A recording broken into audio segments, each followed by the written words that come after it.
So this question is about reactivity of metals in acids, and they're using the amount of effervescence. Remember, that means fizzing, and you fizz because you make a gas, to judge the reactivity of the metals.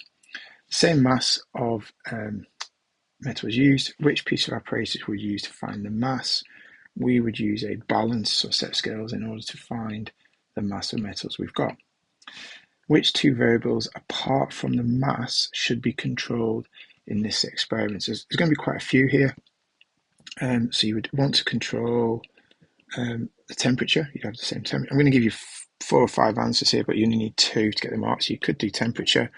You'd want the same volume of acid. You'd want the same concentration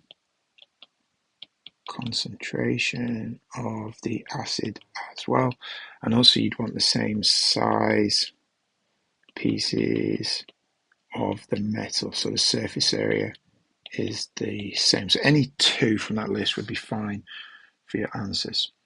Magnesium produces the most vigorous effervescence. Copper does not produce any. Give a reason why copper does not produce any. So it doesn't produce energy because copper is not reactive.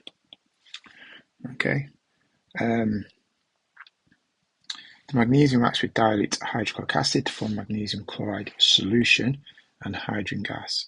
Give the state symbol. So the clues in the wording here. So hydrogen gas would be a G, and magnesium chloride solution. Remember, solutions are dissolved in water, and we say they are aqueous, which is AQ.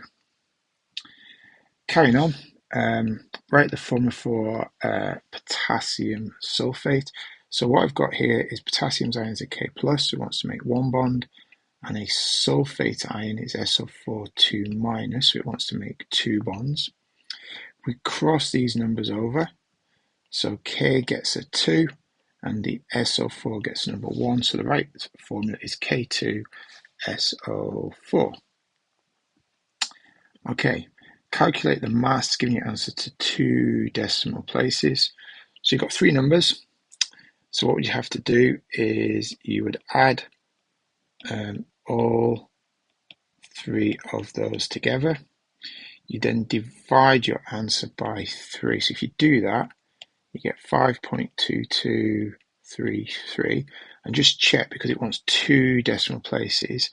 So 1, 2, 3. So to get to 2 decimal places, that's going to become 5.22, and you get a mark for doing that to 2 decimal places.